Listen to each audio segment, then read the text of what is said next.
He said, so West, if you walk around with a frown on your face all the time, you're going to attract that same kind of negative energy. He said, but West, if you walk around with a smile on your face and you let those dudes know they're not getting to you, he said, you will change that prison from the inside out. He said, but the best part about it is the other coffee beans in prison, they will find you because of your energy. He said, go be that coffee bean, West.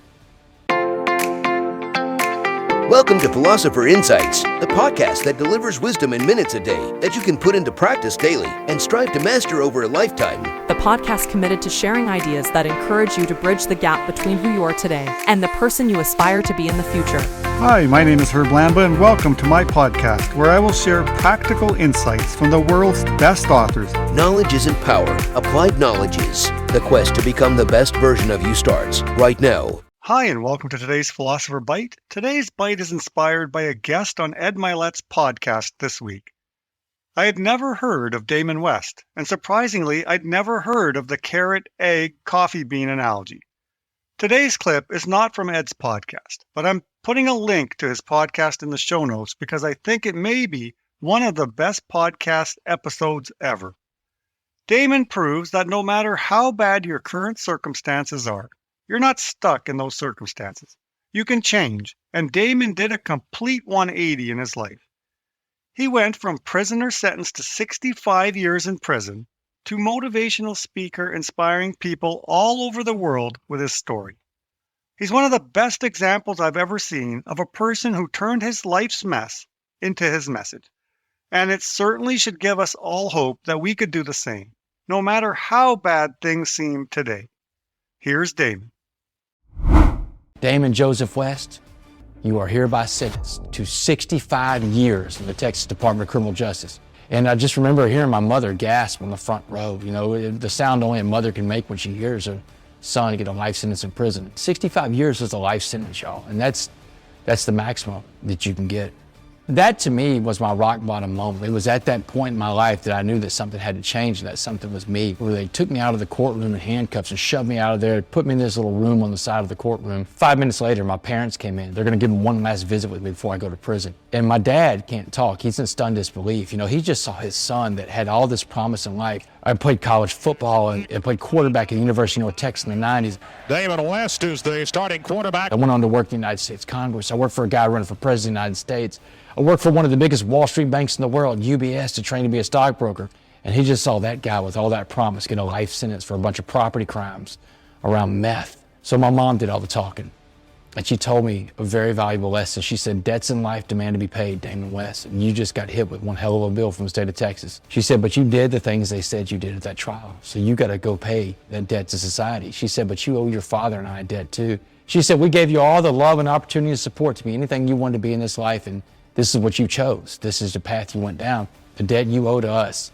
When you go to prison with that life sentence, you're going to get on God's back like I told you to. Let God carry you through that. She said, but more importantly, you're going to get in there and you're not going to get in one of these white hate groups, one of these Aryan Brotherhood type gangs because you're scared because you're a minority in there. She said, I don't think so. She said, matter of fact, you're not getting any tattoos while you're in there. She said, no gangs and no tattoos. She said, you come back as the man we raised or don't you come back at all. She said, do you understand this debt you're going to pay? And I told my mom through tears, it's like, yeah, Mom, I understand. But I had no idea what I just promised my mother. I went around asking all these guys that had been to prison before, how am I going to survive this? And everybody's telling me, every man, black, white, Asian, Hispanic, is telling me about the racial factor in prison. It said you're going to have to get to a gang, but there was this one guy in prison, this old black guy named Jackson. I called him Mr. Jackson out of respect. Mr. Jackson was in his 60s. He'd been to prison 4 or 5 times, and he pulled me aside. And Mr. Jackson was always positive and come up and talk to me about positive stuff every day, keep my spirits up. I got to tell you what prison's going to be like, but let's use an analogy. He said, imagine if prison's like a pot of boiling water. He said, anything we put in that pot of boiling water is going to be changed by the heat and the pressure inside that pot. He said, I'm going to put 3 things in that pot of boiling water, West: a carrot, an egg, and a coffee. He said, first things first, West, if I put a carrot into a pot of boiling water and boil it, what happens when you boil that carrot? I said, it turns soft. Mr. Jackson said, that's right. He said, the carrot goes into prison, he's hard, but prison breaks that carrot down, turns him soft. He said, the carrot got beat, he got robbed, he may have gotten raped, and he may have gotten killed. He said, you do not want to be the carrot. He said, now let's put that egg in that pot of boiling water we call prison and watch how it changes. What happens to the egg, West? I said, well, it turns hard, like a hard-boiled egg. He said, that's right. He said, the egg went in the hard outer shell that protected it and that soft liquid inside. He said, prison changed that egg too, turned him hard on the inside. He said that egg, got his heart hardened. He said that egg is incapable of giving and receiving love. If you become that egg, stay in prison because you'll keep going back the rest of your life because you're institutionalized. He said, but Wes, if I put a coffee bean into that pot of boiling water and boil it, he said, what happens when you boil a coffee bean? And I had no clue. And Mr. Jackson told me, now you got to change the name of the water to coffee. He said the coffee bean, the smallest of these three things, had the power to change the entire atmosphere inside that pot. He said, small like you, West. He said, if you were going to survive prison, to come back and keep that promise to your parents, to come back as the man they raised, you're going to have to like that coffee bean. He said, everybody in life puts that energy, negative or positive. And whatever kind of energy you put out, you get back. He said, so West, if you walk around with a frown on your face all the time, you're going to attract that same kind of negative energy. He said, but West, if you walk around with a smile on your face and you let those dudes know they're not getting to you, he said, you will change that prison from the inside out. He said, but the best part about it is the other coffee beans in prison, they will find you because of your energy. He said, go be that coffee bean, West. And with that, I was off. I was off to prison. I got sent to the Mark Stiles unit in Beaumont, Texas, which was kind of a mixed bag for me, you know, because I'm from Port Arthur, Texas, which is a town right next to it. And so I go to prison, and here's where the story about the coffee bean comes into play. I take that story of Mr. Jackson's with me along the way to prison, and it's like a secret that I've got, that I know everything's going to be okay, because I was in county jail and I experienced the coffee bean thing myself, because I looked around and thought about, how did I even meet Mr. Jackson? And I thought he met me because of my energy.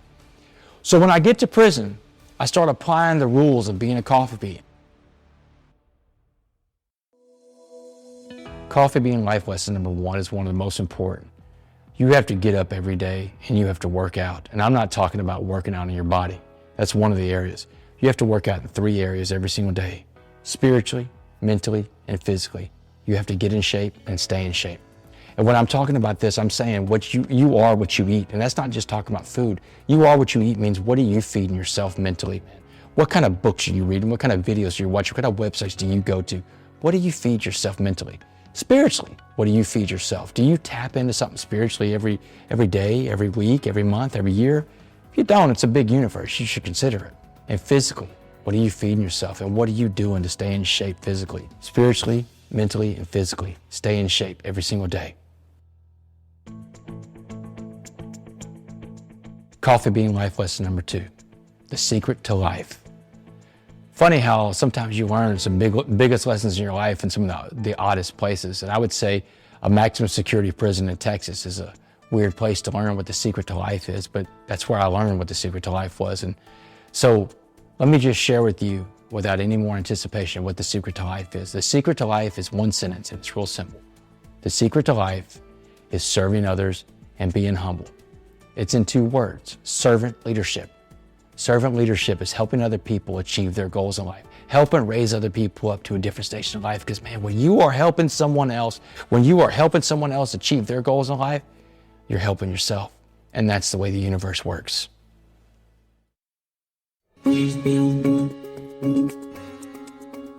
Coffee bean life lesson number 3, the 4 things that you control in this life. I learned this lesson in prison, and the sooner you learn this lesson, the easier your life will become, the more manageable your life will become. There are 4 things that you control in this life, and they're the same 4 things that I control in my life too. Same 4 things everybody controls. Those things are what you think, what you say, what you feel, and most importantly, because everybody's going to see this, what you do. What you think, what you say, what you feel, what you do. Outside of that, you don't control what's going on. The things you control are between your ears, they're in your mind.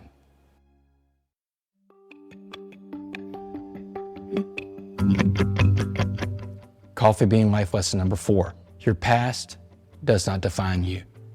If my past defined me, you wouldn't be watching me in this seminar right now. There's no way that a guy that walked out of a maximum security prison 3 years ago would be on your screen right now today.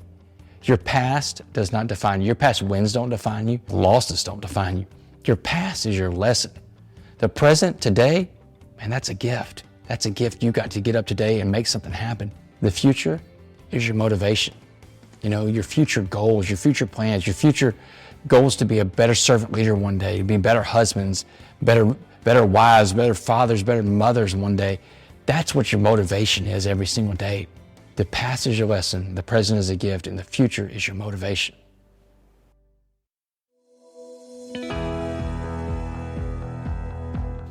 And the final coffee bean life lesson, one of the most important there is. You see, energy is a lot of times about your body language. And your body language is what people are going to see before you even open your mouth, before anything is ever spoken. So your body language says a lot. The power to create positive energy in every room that you walk in starts with the way you look. What I'm saying is the coffee bean life lesson number 5 is it all starts with a smile. It's impossible to be negative when you're smiling everywhere.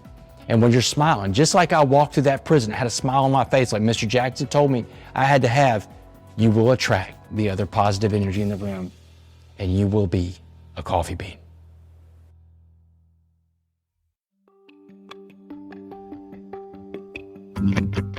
So after 7 years, 3 months, serving time with a maximum security prison in Texas, parole decided to let me go. They let me walk out on a life sentence of parole. I'm on parole until 2073.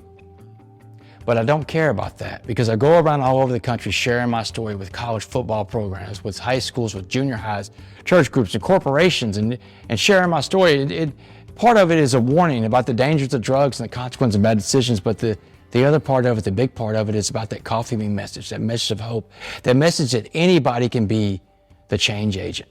You know, I want to conclude this by saying how grateful I am to be here today, and it's a blessing in my life to be in the position I'm in, only a little over 3 years out of prison, but it's proof that your past does not define you. Don't ever let anybody tell you what you can, what you cannot do. You are the only person that can hold you back in life.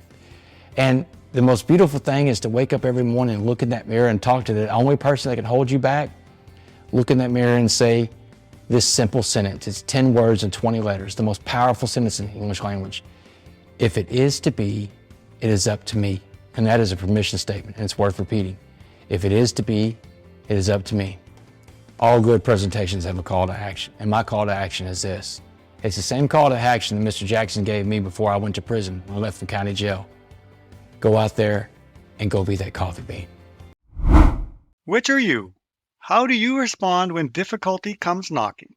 The carrot entered that boiling water, or the adversity, strong, hard, and unrelenting.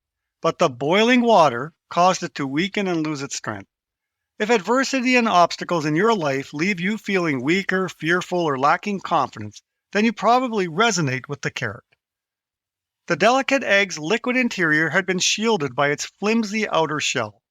But after being exposed to adversity, the liquid inside hardened when placed in hot water. Do the obstacles in your life leave you hardened, angry, or bitter? And finally, the ground coffee beans were unique. They transformed the adverse conditions they were placed in. You put coffee beans in boiling water, and you have fresh coffee. The coffee bean actually gets better through adversity and changes the environment around it. How about you? In the darkest hours, do you elevate to the next level like the coffee bean? Does the adversity in your life make you stronger? As Damon said, we need to live life from the inside out. We need to become anti-fragile. We need to remember the mantra OMMS, OMS. Obstacles make me stronger. Thanks for listening. Talk to you soon. You've been listening to Philosopher Insights with your host, Herb Lamba. If you enjoyed this episode and you'd like to support the podcast, please share it with others, post about it on social media, or leave a rating and review. To go deeper with me, you can register for free at www.philosopherinsights.com for instant access to a growing library of Philosopher Insights, which are 8 to 10 page PDFs, plus 20-minute MP3s that break down my favorite insights from the world's best personal development books. To catch all the latest from me, you can follow me on Facebook at Optimal Herb. Thanks again, and I'll see you next time.